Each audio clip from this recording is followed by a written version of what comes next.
This video's for grown-ups, so all yins nebby kids go watch Ryan's World or something. Welcome to Daddy J's Toy Box. Hi everybody, I'm Daddy J and welcome to Daddy J's Toy Box. Everybody has a movie that defined their childhood. A movie that they saw at a young age that stuck with them their entire lives. For most people my age, that's usually one of three movies. It's either God damn it! Or if you're like me, there's only one movie with its groundbreaking ideas and its clever humor and its riveting suspense that could form the bedrock of your pop culture love and fuel a fandom that's been going on for decades. Of course, that movie is... I carried a watermelon. But anyway, let's talk about Ghostbusters. Premiering in 1984, Ghostbusters was the perfect blend of action, comedy, and horror that captured the hearts and minds of countless kids in the 80s, including mine. Add to that a smart, well-written animated series that builds on the lore of the world, and a fun, if somewhat flawed sequel that lets us revisit our favorite paranormal exterminators in new, if somewhat similar circumstances, and you have the recipe for a franchise that will captivate kids and adults for decades. Or right up until about 2016. Moving on. So last year we got the astounding news that the Ghostbusters franchise was going to be given one more crack at success with the new movie Ghostbusters Afterlife. Directed by Ghostbusters director Ivan Reitman's son Jason Reitman, who just happened to be in Ghostbusters 2, it was going to bring back the remaining original cast to give us one more take on their iconic characters. So Hasbro decided, what better time for a brand new toy line based on the classic film series? Well, a better time might actually have been next year because the movie got pushed back to 2021. Thanks, COVID. But as it is, Hasbro decided to push ahead and release their brand new 6-inch action figure line based on the classic 1984 film. The Ghostbusters Plasma Series consists of 6 figures, including the 4 Boys in Gray, Gozer, and Dana Barrett, with a Terror Dog Build-A-Figure. So today we're going to review the first figure in the series and my favorite Ghostbuster, Peter Venkman. So let's bust this thing out and see what it's all about. So this figure looks great. The packaging, really nice. Looks like the Ghostbusters flight suits. Right here on the logo, it looks like a patch, like embroidery. Very cool. This looks like it was hand-stitched. Same with this. Looks very awesome. Choking hazard, small parts. Obviously, don't put this in your mouth, or don't give it to a kid that's under 4, I guess. You know, I like the layout, how you can see everything in the package. You can even see the Build-A-Figure part, just kind of peeking out over the side. On the side here, we have some awesome pop art versions of the Ghostbusters. Looking so cool. This looks like it should be a poster or something. I would totally buy this. It looks awesome. On the back, very glossy spot varnish on all the characters in the line. You got Peter, Ray, Egon, Winston, Dana, and Gozer with the Vince Clortho Build-A-Figure looking very mean and angry. Little write-up on the top. The man with the mouth, Peter can convince almost anybody of almost anything. So, little legalese right here, Hasbro logo. Bottom, not much. On the top, you get just the top of Peter's head, and you can see the trap, and then on the side, warnings in another language, and then you get a little bit of some of the Proton Pack art. But looks pretty cool. I like the package design. Kudos to whoever did it. So let's do some plastic extraction and take a look at the figure. So here's Peter out of the package, and I gotta say, I'm not convinced on the likeness of this one. It looks enough like Bill Murray. You can definitely tell that it's supposed to be Venkman, but just something's just off a little bit. I don't think anybody's really nailed Peter yet as far as the likeness goes. There's definitely elements there. You can kind of tell what they were going for. You can tell it's supposed to be Peter Venkman in relation to the other characters, but there's just something missing. Actually, the Hasbro figure kind of looks like Bing Crosby. There's a relevant reference for you kids. All in all, though, he looks great. So let's get him off the stand and take a look at him and take a look at his accessories, and then we'll see how he bends. Alright, so here's Peter Venkman's accessories. Of course, he has the classic Ghostbusters Proton Pack, which looks pretty good. They did some detail on here. Not, as much as I've seen before, but definitely some nice paint. You can definitely tell what's what. I told you this cord was soft before, but it just seems like it's actually made of the same kind of plastic as the rest of the figure. It's actually kind of stiff. It's softer because it's a little longer and thin, but it's got a swivel here at the bottom of the proton pack, which I'm a little bit worried about. And also, I noticed when I was taking it off and putting it on Peter, I don't know if you can notice, it's getting some stress on the plastic right there. To get it on him, you actually have to put his arm through here like this, and then kind of put it over his head. But then there's a peg inside here that ports right into this little hole in his back. So that goes right in there, and then you kind of buckle it right here.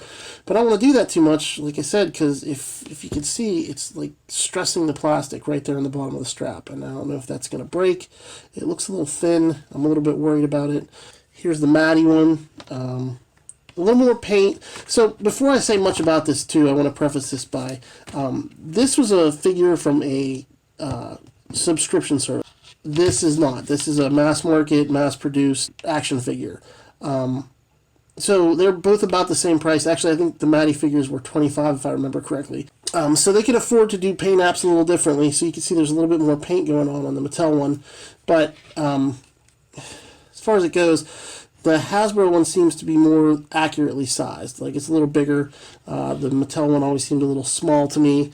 And then the Diamond Select seems actually, a little bit on the small side too. I'm not sure.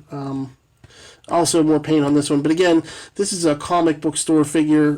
These aren't just regular, mass retail. The proton pack still looks good for a mass-produced, mass-market figure. They put a lot of detail into it. I do like the fact that it's removable. Mattel didn't do that till later in their run. Actually, when you could buy them in stores. This Peter I have here, actually, the pack doesn't come off and the straps are molded to the shoulder. The gun too, I'm not really a big fan of what's going on at the end of this gun. Again, just for comparison's sake, we'll take a look at the Mattel one here.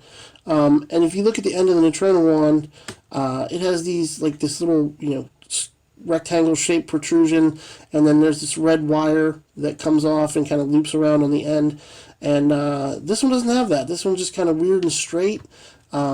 It sticks out like very far from like the handle here, as much as the rest of the pack looks very right. This just looks a little strange, and I imagine, I haven't opened Winston yet, but I'd imagine that it's stubby and thick like this, so that when you put the proton blast effects on there, it gives it a little bit of weight to hold on to.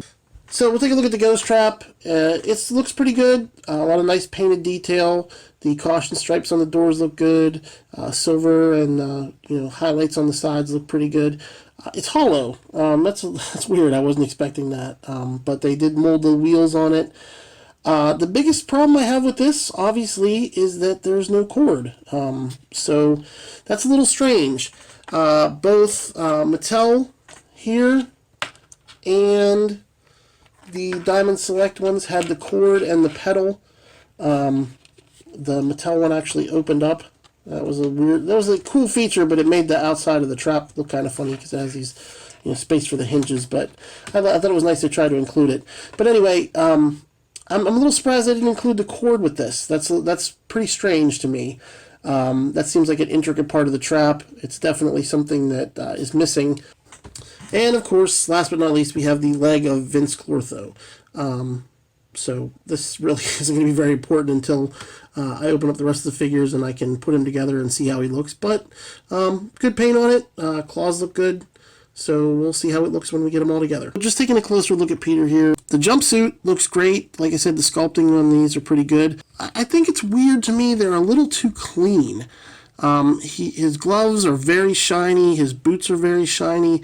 The jumpsuit is almost, spotless. So it just looks a little bit too clean. Ghostbusters is always about a bunch of guys who, look like they were covered in filth and, they'd been out busting ghosts and getting covered in slime. And, this just looks like he's spick and span and pristine. I mean, I guess if I wanted to, I could, put some little bit of paint wash or whatever on him and dirty him up a little bit. But just to my eye, it looks very strange. But all in all, he looks good. He got the, wire from his thigh to the back of his belt. Got the little gizmo on the side of his belt.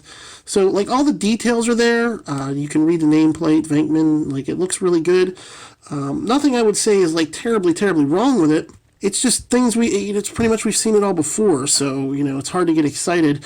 And also, this is a figure that would have benefited from having a few extra sets of hands, because the only hands he comes with are gloved, first of all, and then he has these weird trigger finger hands on both hands, which actually it's not very easy to get the proton blaster into his hands. And then, I don't know why he looks like he's shooting guns. It's real strange.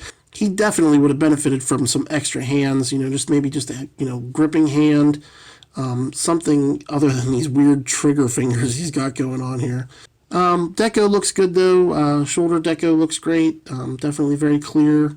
No smudges. The paint on his head looks good.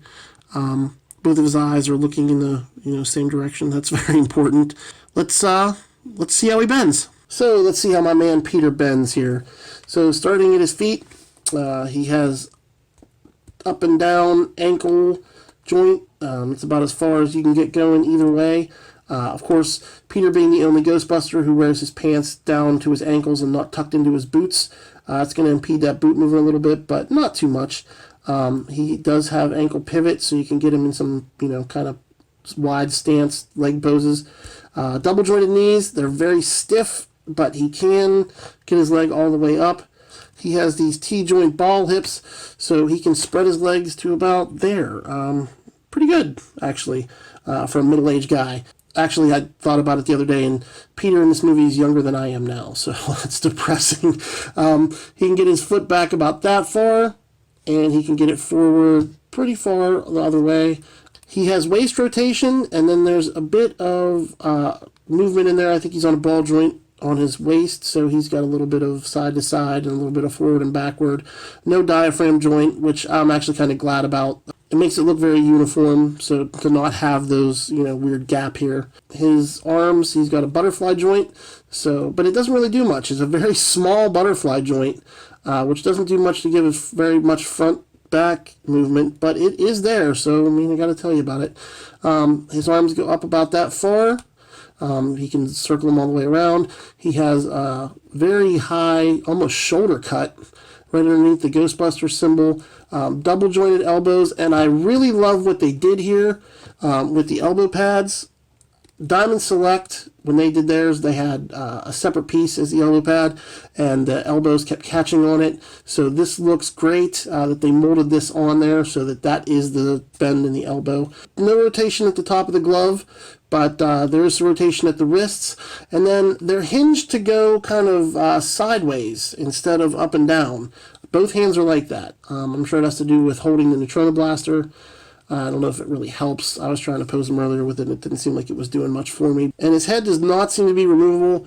I may be wrong about that, but it's giving me a lot of resistance, and I don't want to snap his head off. So I'm just assuming you're not supposed to take these off. So I can't really get a good look at the joint, but I think it is just a ball joint on a stem, like some of the newer Marvel Legends. But it doesn't really get a lot of movement. It can go down about that far. It can go back not very far that way. Rotates the whole way around. And he's got some side-to-side action you got going on there, but not a very big amount of neck movement on this guy. Not that there has to be. He's not going to be doing any flying poses or anything crazy, but it is what it is. So that's Peter. So just to take a look at his size here, Peter is clocking in at 5 7/8 inches tall, which is slightly smaller than true 1/12 scale, because I believe that Bill Murray is actually 6'2". But the figure's proportions look pretty good, doesn't look wonky or anything, so I guess we'll give it a pass. Okay, so here's a quick comparison between the Hasbro Plasma Series Peter Venkman and the Matty Collector 2010 edition of Peter Venkman from their Ghostbusters line. So as you can see, they stand about the same height. Maybe the Matty one's a little taller, but the Matty one looks like a little longer and lankier, maybe. It definitely looks dirtier. Like I said, with his jumpsuit, whatever color they picked, it just looks like a little bit more dirty and dusty. Maybe it's because it's been on my shelf for 10 years. The Matty Peter looks like he's been up all night busting ghosts, and the Hasbro Peter looks like he's about to go and officiate a mall opening. You can also see that the Mattel version has more paint apps, especially like the zippers are painted on the jumpsuit. The belt's more of like the color it should be. When it comes to the likenesses, like I said, neither one is spot on, but I don't know, I think the Mattel one just captures a little bit more of Bill Murray for whatever reason. That Hasbro face is just not doing it for me. And here's Peter next to the Diamond Select Peter Venkman, and you can see obviously that Diamond Select does their figures in a 7-inch scale, so he's massive compared to the Hasbro Peter. But man, if you want to talk about grungy, this thing looks like he has been fighting ghosts for a week and hasn't bothered to wash his jumpsuit. And just for fun, here's the Plasma Series Peter Venkman with a few other Peters I just happen to have laying around. Man, I think that Vinyl Idols Peter actually catches Bill Murray better than the Hasbro one. Ugh, that's terrible.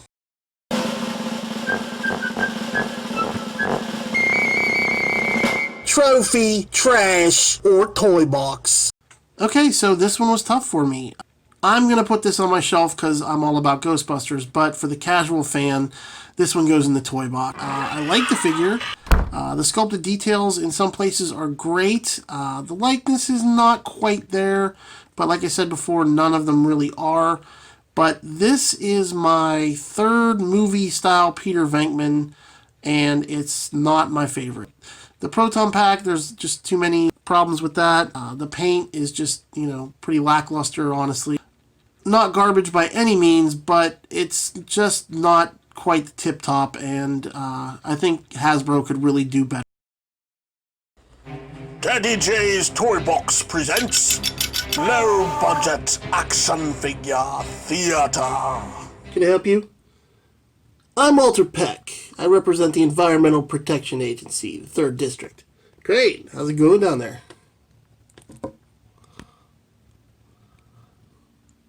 Are you Peter Venkman? Yes, I'm Dr. Venkman. Exactly what are you a doctor of, Mr. Venkman? Well, I have PhDs in parapsychology and psychology. I see. And now you catch ghosts. Yeah, you could say that. And how many ghosts have you caught, Mr. Venkman? I'm not at liberty to say. And where do you put these ghosts once you catch them? Into a storage facility. And would that storage facility be located on these premises? Yes. And may I see this storage facility? No. And why not, Mr. Venkman? Because you did not use the magic word. And what is the magic word, Mr. Venkman? Please. May I please see the storage facility, Mr. Venkman? Why do you want to see the storage facility? Well, because I'm curious. I want to know more about what you do here. Frankly, there have been a lot of wild stories in the media, and we want to assess any possible environmental impact from your operation. For instance, the presence of noxious, possibly hazardous waste chemicals in your basement. Now, you either show me what is down there, or I come back with a court order. You go get a court order, and I'll sue your ass for wrongful prosecution. You can have it your way, Mr. Venkman. So that's my look at the Plasma Series Peter Venkman. All in all, a pretty good figure, but not my favorite. I mean, let's face it, he's going on the shelf anyway. I love Ghostbusters. I can't help it.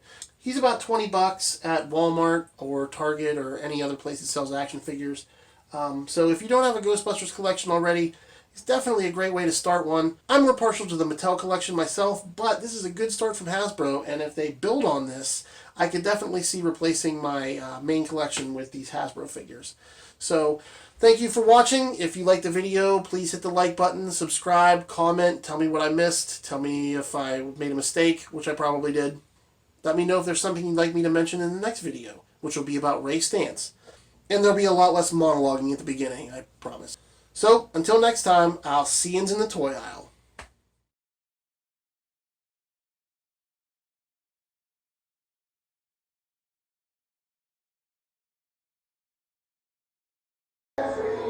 Nobody just gave you a corner.